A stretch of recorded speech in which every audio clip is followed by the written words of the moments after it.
네, 다음 질의하도록 하겠습니다. 슬라이드 보시겠습니다. 이게 아까 말씀드린 그 자료고요.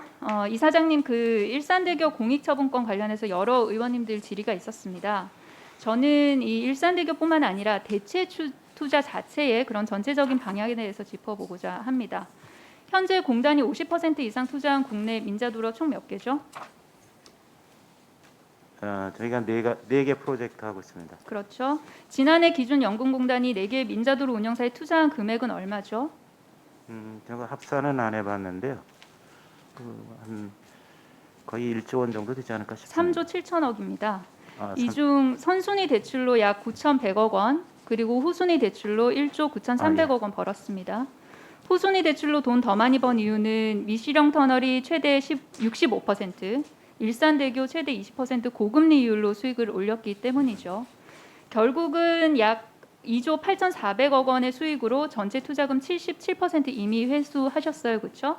근데 이제까지 연평균 수익이 계속 이어지면 서울 외곽순환 고속도로 같은 경우에는 1년 8개월, 그리고 신대구 부산 고속도로는 7년 6개월, 일산대교 2년 5개월, 미시령 터널 6년 2개월 뒤에 손익분기점 넘길 것으로 예상됩니다.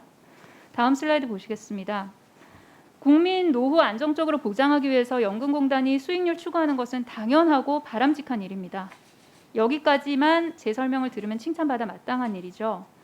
하지만 문제는 연금공단이 약 2조 8,400억 원 수익을 올린 민자도로에 투입된 혈세 역시 2조 5,700억 원 규모에 달한다는 사실이죠. 세금을 투입해서 고세금으로 다시 수익을 올린다는 얘기인데요. 도로 건설비에서 최초로 투자된 국비 지방비만 1조 2,200억 원 넘습니다. 지난해 연말까지 4개 도로 운영하는 민자회사가 가져간 MRG 역시 1조 4,500억 원으로 결코 적지가 않습니다. 이사장님 기재부 차관 출신이셔서 더 잘 아시겠지만 이 MRG 제도가 문제가 많아서 2009년에 폐지된 제도입니다. 계약 당시 예상한 실제 교통량과 차이가 나게 되면 그만큼 정부, 지자체가 손실을 보전하도록 한 건데요. 이 말은 즉 사업 운영 기간이 끝나는 2036년, 2038년까지 교통량에 따라서 계속 혈세가 투입돼야 된다는 얘기죠. 특히 이 강원도 미시령 터널 같은 경우에는 앞으로 한 4,100억 원 넘게 투입돼야 될 것으로 보이고요. 나머지 3개 도로 역시 추산했을 때 최대 1조 6,900억 원 세금이 지급돼야 됩니다. 이게 조삼모사 같은 거예요. 그러니까 국민에게 부담 주면서 국민 노후를 책임을 지겠다. 그러니까 수조 원의 막대한 혈세를 빨아들이면서 이 통행료마저 비싼 민자도로에 대해서 그간 혈세 먹는 하마라는 비판 쏟아졌었죠. 일산대교 역시 예외 아닙니다. 그런데 연금공단 입장에서는 손실이 나면 이게 세금으로 보전을 해주니까 손해볼 일 없이 안정적으로 수익을 올릴 수 있는 일종의 황금알을 낳는 거위인 셈입니다. 캐시카우 같은 거죠. 연금공단이 노후에 국민에게 돌려주겠다는 그 돈이 결국은 국민 주머니에서 나온 것이 다름이 없어요. 그러니까 국민 세금으로 번 돈을 국민의 노후로 책임지겠다는 지금의 연금공단 대체 투자 방식은 방금 말씀드렸듯이 조삼모사가 아닌가라는 생각이 듭니다. 이번 일산대교 논란 계기로 해가지고 이 국내 인프라 투자 방식에 대한 근본적인 고민이 필요하다고 생각을 합니다. 특히 최근 ESG가 화두인데 주식이나 채권 같은 그런 전통 자산과는 달리 이 대체 투자는 자산군이 워낙 다양하고 성격도 달라서 ESG 기준 마련이 까다로운 탓에 국제적으로도 논의가 활발한 상황입니다. 장기적으로 대체 투자를 함에 있어서 국민 해야 한다고 생각합니다. 이사장님 말씀 듣도록 하겠습니다. 예, 민자 사업 제도의 필요성 또는 효용성 여기에 대한 그 생각은 아마 각기 다 좀 다른 부분이 있을 겁니다. 근데 구조를 그 재정 사업을 하든 민자 사업을 하든 구조는 사실 똑같다고 생각하시면 됩니다. 민자 도로가 됐든 교량이 됐든 건설을 하려면 건설비가 들어갑니다. 그죠? 건설비에다가 플러스 다시 무엇이 들어가냐면은 자본 비용이 들어갑니다. 얼마만큼 그 사용 기간 동안에 그 초기 투자 비용에 대한 자본 비용이 들어갑니다.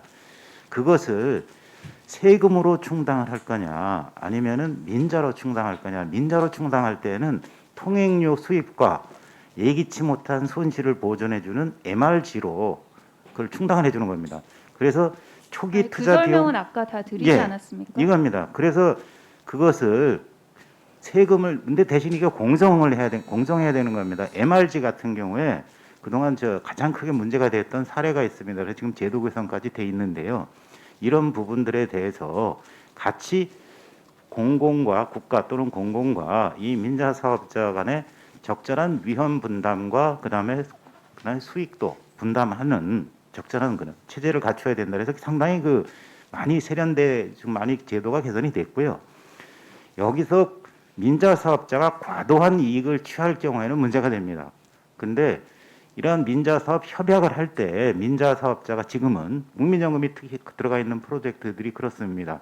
그래서 지나친 과도한 수익을 추구하지 않도록 이 사업에 투자한 투자금에서 얼마만큼 수익률을 추구하겠다라는 것을 계약으로 확정을 해서 그 범위 내에서 움직이게 합니다. 그래서 그런 부분들에 대해서는 뭐랄까요?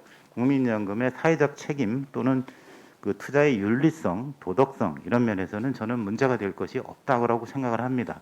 그래서 아마 자세한 내용은 아마 별도로 한번 다시 필요하면 제가 한번 직접 위원님께 한번 설명을 좀 올리도록 그렇게 하겠습니다.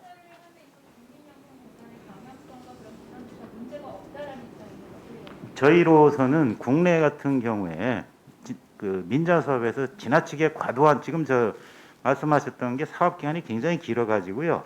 초기 투자에 대한 이자 비용만 하더라도 자본 비용만 하더라도 저렇게 나가는 겁니다.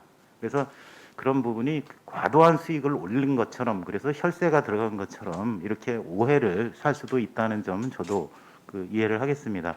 그런데 그런 부분들에 대해서 한번 상세하게 설명드릴 한번 기회를 주시면은 제가 한번 직접 위원님께 설명을 좀 드리도록 하겠습니다. 한번 다음 종합국감 전까지 제가 한번 위원님께 설명을 한번 좀 올릴 수 있는 기회를 주시면 좋겠습니다. 예.